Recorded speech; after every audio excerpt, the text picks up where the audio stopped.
Bonjour à tous. On va parler d'un sujet qui nous concerne tous, les deepfakes. Vous savez, ces vidéos truquées, hyper réalistes qui sont devenues une des plus grosses menaces de notre époque. Mais il y a du nouveau. Une nouvelle arme vient de faire son apparition. On va décortiquer tout ça en s'appuyant sur un excellent article de Didier Taormina, publié sur iainfo.fr, le premier portail français sur l'intelligence artificielle.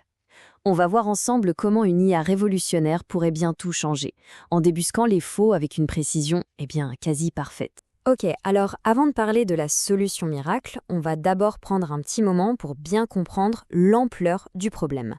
Parce que la menace des deepfakes, ce n'est plus du tout de la science-fiction. Non, c'est bien réel et ça grandit de jour en jour. Quand on parle de deepfake, il faut vraiment oublier l'image de petits montages vidéo un peu bancal. On parle de manipulation de niveau professionnel. La capacité de prendre le visage, la voix de n'importe qui et de lui faire dire ou faire absolument n'importe quoi. Le tout avec un réalisme bluffant, souvent impossible à détecter à l'œil nu.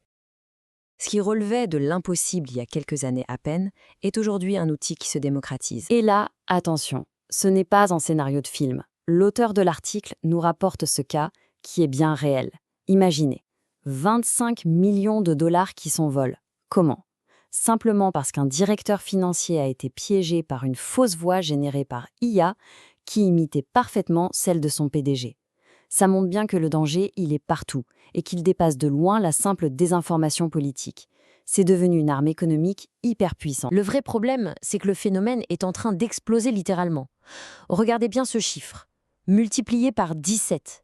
C'est l'augmentation du nombre de fraudes liées au deepfake aux États-Unis en quelques années à peine. On n'est plus du tout dans la petite curiosité technologique pour passionner. Non, là on fait face à une véritable industrie du crime en pleine expansion. Mais heureusement, face à cette montée en puissance, la riposte technologique, elle aussi, s'organise. Et c'est là qu'on arrive au cœur de notre sujet. Une avancée majeure, une IA spécifiquement conçue pour contre-attaquer et qui pourrait bien changer la donne. Il faut voir que jusqu'à maintenant, les outils de détection étaient assez faibles. Ils se concentraient quasi uniquement sur le visage, ils faisaient pas mal d'erreurs et surtout, ils n'étaient pas du tout adaptés pour un déploiement à grande échelle. Mais là, on change complètement de paradigme. Le nouvel outil, lui, il est universel. Il analyse le visage, ok, mais aussi la voix et même le décor. C'est cette vision d'ensemble qu'il rend si puissant, y compris contre les deepfakes les plus sophistiqués. Et le résultat, il est tout simplement spectaculaire. Tenez-vous bien, 98%. Oui, vous avez bien entendu, 98% de précision. C'est un score quasiment parfait. Et là, ça change tout.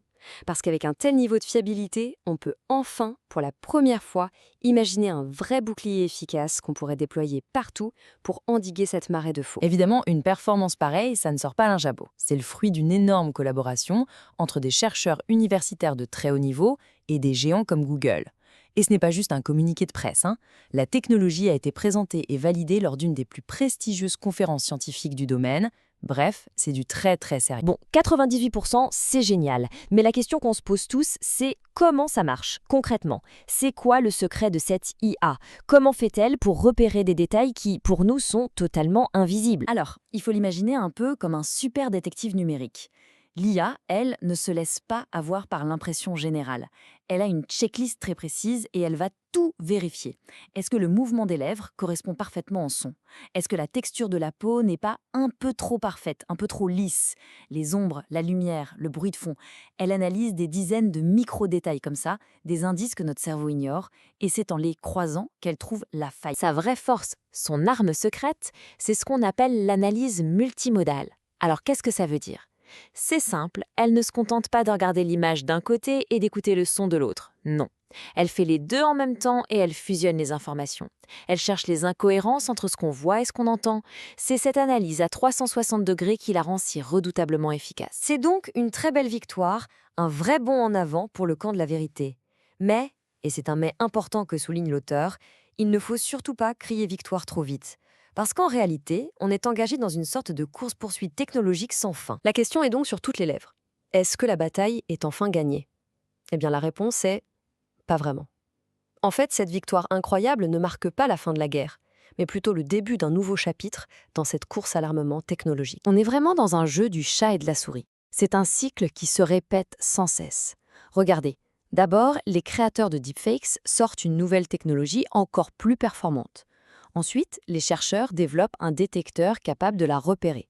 Du coup, les fraudeurs étudient ce nouveau détecteur pour trouver ses faiblesses et l'améliorer, ce qui force les chercheurs à mettre à jour leur propre outil.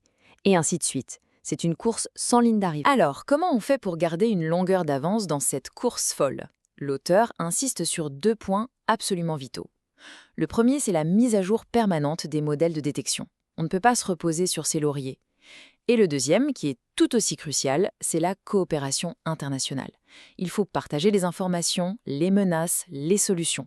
C'est un combat qu'on mène tous ensemble ou qu'on perdra tous ensemble. On a donc cet outil technologique qui est vraiment formidable. Mais la vraie question, c'est est-ce que ça suffit? Et la réponse, c'est non. La technologie, aussi puissante soit-elle, ne sera jamais la seule et unique solution. Notre défense doit être bien plus large que ça. Pour construire une défense vraiment solide, il faut s'appuyer sur plusieurs remparts. Le premier, bien sûr, c'est la technologie de détection dont on vient de parler. Mais juste derrière, il y a nous. Il y a l'éducation du public, le fait d'aiguiser notre esprit critique à tous. Vient ensuite la collaboration internationale, on l'a dit, et plus globalement, la maturité numérique de toute la société.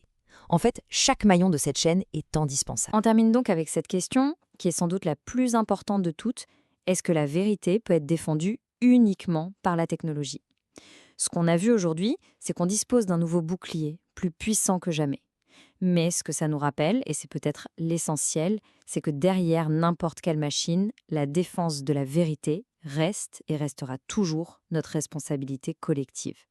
L'IA peut sonner l'alarme, mais au final, c'est à notre intelligence, à notre esprit critique de juger. Merci de nous avoir écoutés.